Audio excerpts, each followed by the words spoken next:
Action! Nay! Nay, may CCTV. May CCTV ako nakita kung saan nila nabaril si Martin. Bakit wala yun doon sa investigasyon? May pinagtatakpan siguro sila.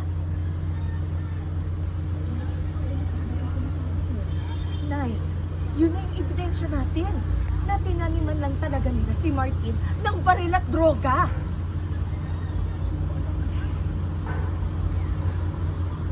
Mabuting bata si Martin.